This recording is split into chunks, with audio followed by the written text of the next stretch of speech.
Que a graça e a paz do nosso Senhor e Salvador Jesus Cristo esteja convosco na manhã desse dia. Sexta-feira, sextou, eu não consigo sair sem antes que Deus me dê uma palavra, e eu pedi uma palavra a Deus, e Deus me concedeu a palavra. Porque é assim que nós trabalhamos. Eu tenho essa preocupação com a minha vida. Orei pedindo proteção, pedindo a guarda, né, para que Deus nos guardasse. Né? Então Deus aqui em Juízes, no capítulo 3, Deus vai fazer uma certa reivindicação ao povo de Israel. E o povo de Israel terá que segui-lo assim. Deus fala para Judá e outros mais que vão agora subir um pouco mais ao pico, né, da cidade, porque eles já tinham vencido algumas batalhas. E a Bíblia vai dizer que quando eles chegam na cidade, Deus permitiu com que eles preservassem um certo povo lá na cidade para que ensinasse-lhes as malícias da guerra. Porque aquele povo que entrou na cidade não era o mesmo povo que saiu de Israel, salvo Josué e Caleb. Né? Que eu tenho certeza que nessa feita aqui já não existiam mais, porque o povo estava sozinho e desordenadamente. Né? E a geração nova que Deus tinha prometido, por causa da rebeldia de seus pais que não subiram, não sabia qual era a malícia da guerra, como enfrentar os seus inimigos. Muitas das vezes, nós assim o fazemos, quando somos arrogantes e não ouvimos as questões alheias. Porque Deus deixou pessoas experientes no meio do povo para lhes ensinar como caminhar na sua presença e não se misturar com o povo pagão. Povo pagão no meio de Israel. Olha lá, são estas as nações que o Senhor deixou para que elas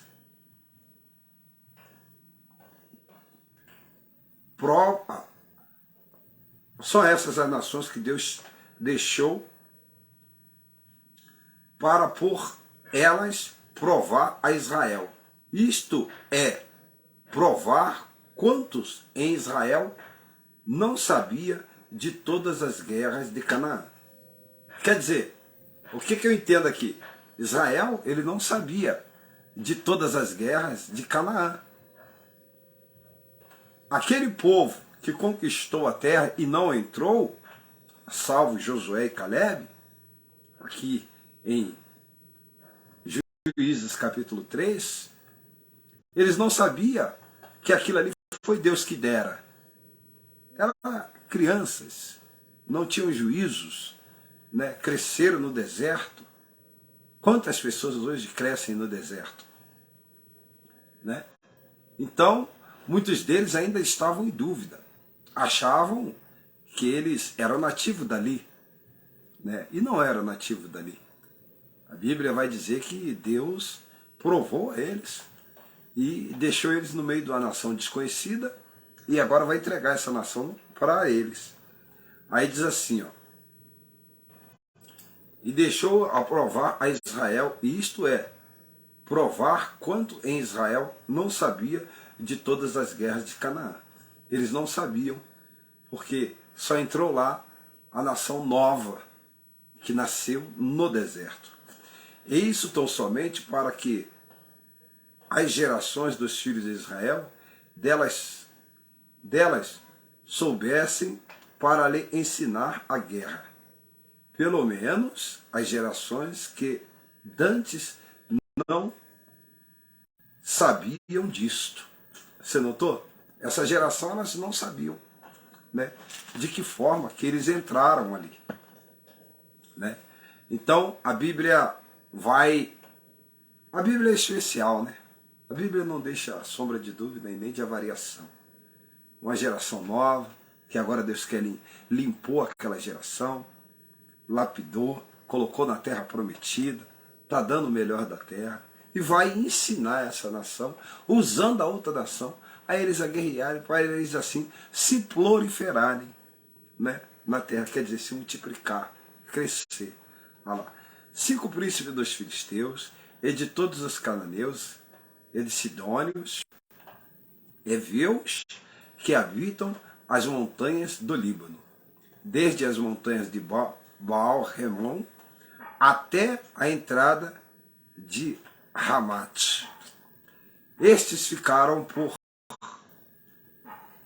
eles, o Senhor por Israel, à prova para saber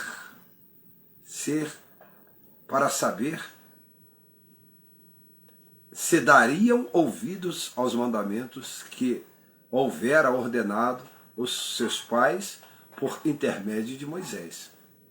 O que acontece? Deus falou, olha, vocês não devem pegar mulheres dos heveus, dos sidônios, dos cananeus, dos heteus, né, que estão nos montes, né, de Baal-Hermon, né, mas vocês devem se proliferarem com os seus próprios condescendentes, né, entre primos, sobrinhos, irmãos, né, de diferentes, né, tribos, mas eles assim, eles não deram ouvido, né? A Bíblia diz que eles se alienaram a mulheres, né, de outros. Olha o que vai dizer aqui, ó.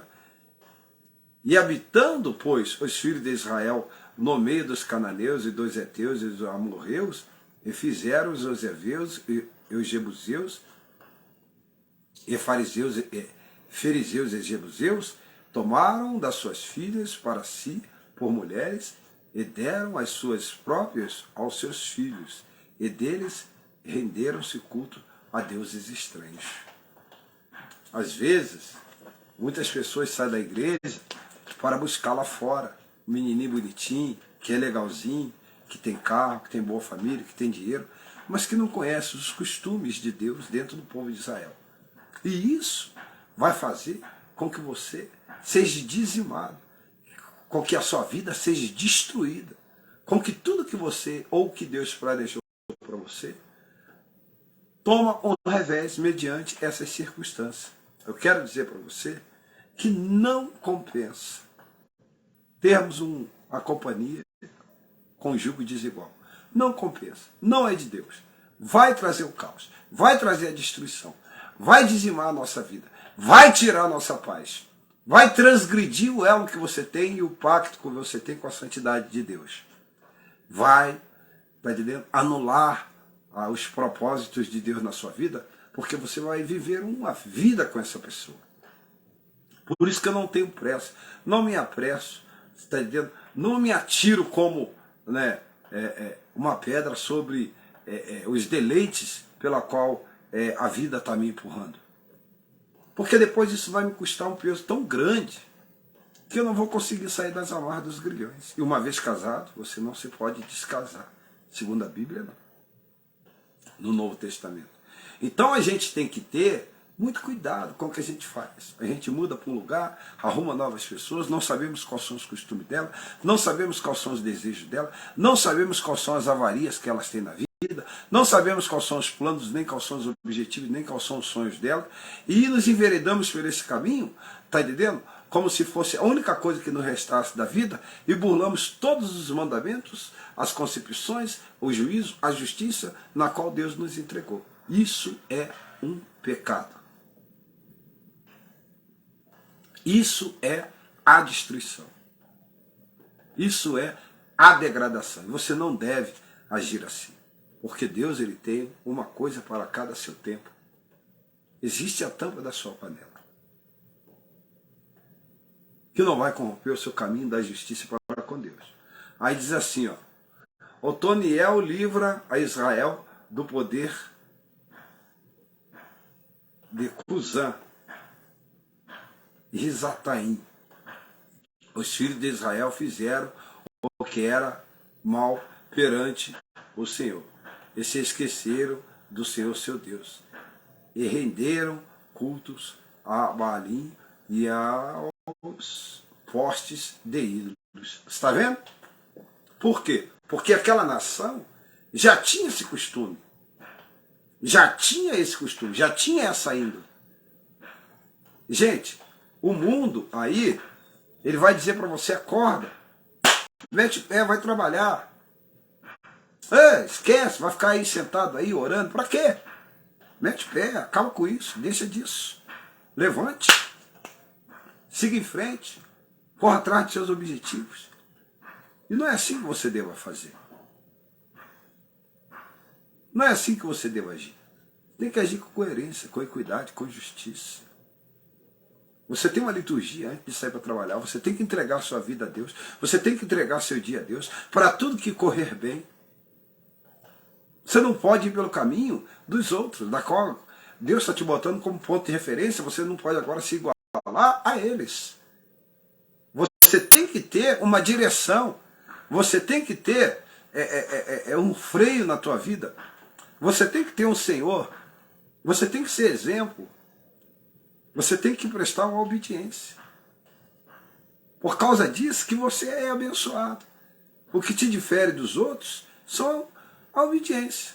É a única coisa que nos difere dos outros. Amém? A obediência ao Deus que nós servimos. Então, a ira do Senhor se acendeu contra Israel, e eles os entregou nas mãos de Cusã, Ezitaim, rei de Mesopotâmia, e os filhos de Israel serviram a Cusã, rei de Ezitaim, 8 anos. Quer dizer, você está vendo o revés que a coisa deu? Na terra prometida, no meio da bênção, aonde poderia reinar, agora eles se tornaram escravos. Tem gente que é assim. Tem gente que é tirado para ser cabeça, ele vai e é cauda. Dentro da igreja tem mulheres que querem comandar. Esqueceram, está entendendo? Dos fundamentos da palavra. Esqueceram, na verdade, do seu ofício. E quem é que quer mandar no ser humano? Quem é que tinha o interesse de ser grande lá em cima? Quem é que tinha interesse de ser autônomo e formar o seu grupo de rebelião perante Deus? Não era o diabo? E não é isso que ele destila no coração dos homens? Você não precisa de Deus. Ele não queria viver no céu sem o comando do Eterno? É isso.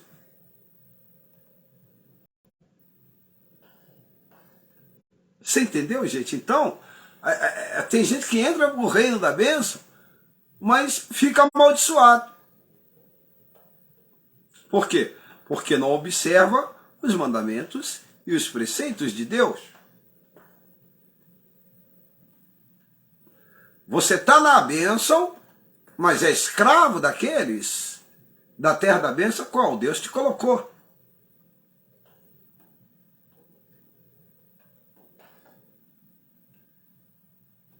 Cusã e Itaim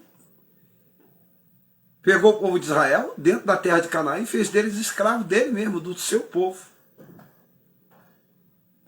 A gente tem que abrir o olho, irmão. Porque senão a gente fica dentro da igreja escravo de Satanás.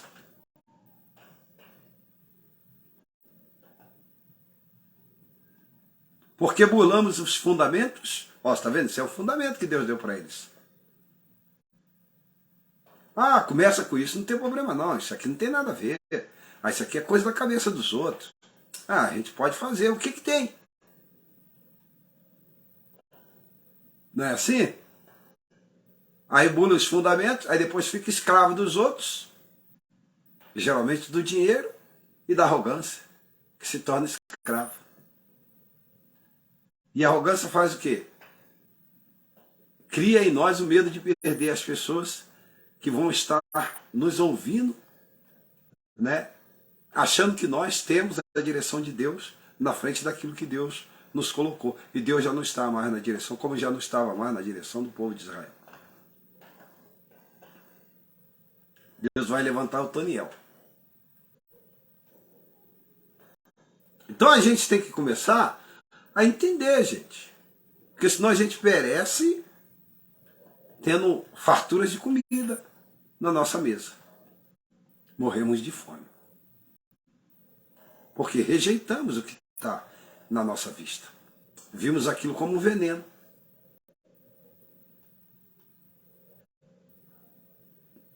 É gente que larga a empresa aqui porque acha que não está dando certo e vai para outro estado.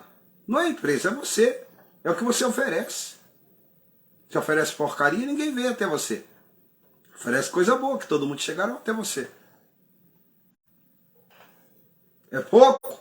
Faz um pouco com amor. Faz um pouco com novidade. Faz um pouco com obediência. E as coisas vão crescer. Faz um pouco de qualquer maneira, que já é pouco, já é limitado. Eu vou falar, não vou comer essa porcaria não, vá para outro lugar. Clamaram ao Senhor os filhos de Israel, e o Senhor lhe suscitou-lhe libertador, que os libertou Otoniel, filho de Kenaz, que era irmão de Caleb, e mais novo do que ele. E veio sobre ele o Espírito do Senhor, e ele julgou a Israel, e saiu a peleja, e o Senhor lhe entregou nas mãos, a Cusã, Rezitaim, rei de Mesopotâmia, contra os quais eles prevaleceu. Então a terra ficou em paz durante 40 anos. Otoniel, filho de Kenaz, faleceu. Gente, isso aqui é muito sério. Você viu quem é que estava no meio deles? Otoniel, filho de Kenaz, irmão de Caleb, que preservou os mandamentos, que preservou a equidade, que preservou a justiça e que fez o povo vencer mediante a obediência. A gente tem que saber o que a gente quer. A gente tem que saber onde a gente quer chegar e como vai chegar. Só existe um meio, irmão, para chegar nos nossos objetivos. Fazer como Jesus fez. Obedecer à vontade do Pai. Vamos orar para que Deus abençoe a tua vida, em nome de Jesus, nessa sexta-feira. Soberano Deus, eterno Pai que está no céu, diante da tua presença me coloco. Venho entregar a minha vida diante de ti e agradecer-te por tudo quanto o Senhor nos tem concedido. Coloca por terra as armadilhas do mal, as investidas do diabo, abre as portas e comportas para que possamos, Senhor, prevalecer contra os inimigos da nossa alma. Manifesta a tua força, o teu poder, a tua equidade, a tua justiça. Nos dá sabedoria, resistência, humildade, simplicidade, para que possamos avançar com força em nome de Jesus. Nos livra das armadilhas do mal, das investidas do diabo, abre as portas ao nosso respeito, manifesta a tua força, a tua equidade, a tua justiça, nos dá vitória, em nome de Jesus. É o que eu te peço, não só hoje, mas para todos sempre, hoje. Amém. Que a paz esteja com você. Deus te abençoe.